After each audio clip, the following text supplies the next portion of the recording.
Hi, let's talk about tangent lines and secant lines. First, I want to talk about secant lines. A secant line is defined by a curve and 2 points. So you're given a curve and 2 points that are on that curve, and a secant line is just the line that goes through those 2 points. I've got an example drawn here. Secant lines are fairly easy to find because you're given 2 points, so you can find the slope and then you can determine the y-intercept and come up with the equation of the line. Tangent lines are trickier because a tangent line you have to be careful with the definition. It's tempting to say a tangent line only touches in one point. For example, if I drew the tangent line at this point, it would just barely lie on the curve like this. But sometimes if you draw a tangent line somewhere else, it might accidentally touch the curve somewhere else. Like if I drew one here, the tangent line would come through about like that, and it might cross somewhere down here. But the thing is, it's just barely sits on the curve at that one point. So secant lines are fairly easy. Tangent lines require a little more, they require some calculus. So I'll tell you what, let's do. Let's look at an example of a secant line, but I want to do it on Desmos. So let's look at a secant line for y equals x squared. Now we need 2 points. I'm going to put 1 point fixed, the point 2, 4. And the other point I want to be able to move around. So let's call it a f of a. And Desmos gives me a nice little slider here so that I can slide the point around on the graph. It'll also let me come over here and just grab the point itself and move it around, and it stays on the graph because it knows that that point is supposed to be a f of a, so it's going to be on the parabola. Now, in order to come up with the slope, what I need to do is recall that the slope is rise over run, or another way of saying that is a change in y over change in x. So if I put that in as a formula, I'm going to do the difference in the two y coordinates. Now my y coordinates are 4 and f of a, so I'm going to do 4 minus f of a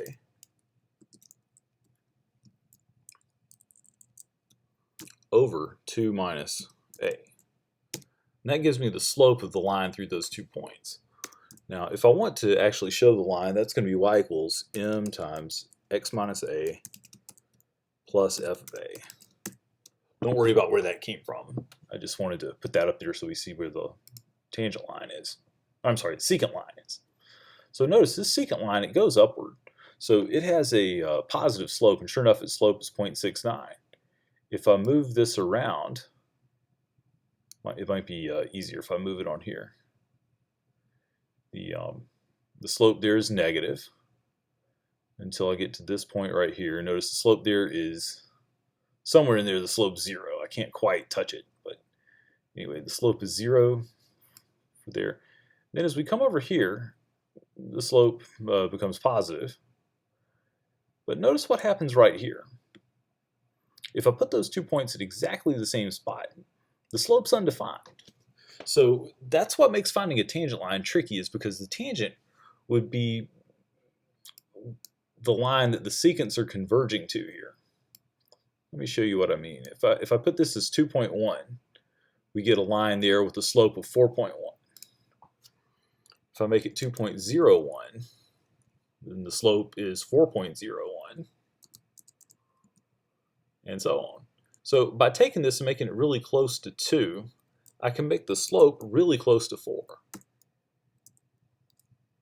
And similarly, if I take this a and I put it below 2, say at 1.9, notice the slope here, 3.9, is close to 4.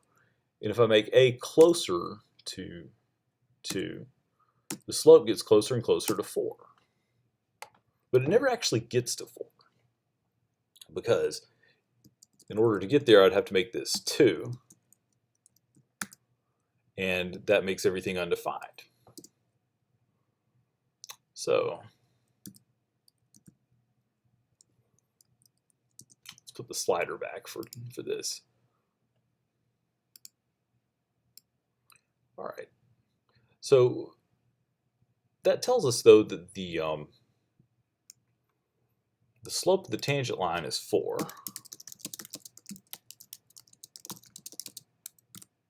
Let's switch back to the iPad to look at that. So for y equals f of x, or for y equals x squared, over here we had the point 2, 4. We know that the slope of this tangent line, I'll just call it m, is 4. And we know the 2 points there, the point, or the 2 coordinates of the point, 2 and 4. So if I plug into y minus y1 equals m times x minus x1, I get y minus 4 equals 4 times x minus 2. And I can rewrite that as y equals 4x minus 8. Move that 4 over so you get plus 4. My tangent line then is going to be y equals 4x minus 4. And if we come back over to Desmos and look at it,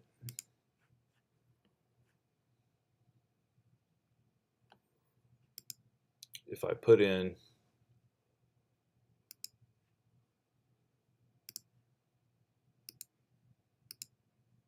y equals, you can't see that, let me move it up to the top.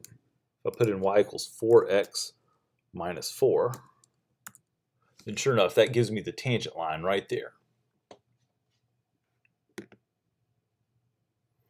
So that's one way to go about finding the equation of a tangent line, is by looking at secants and seeing what the slopes of those secants approaches. We'll see another method for doing this later, but for now, that's the method I want to use.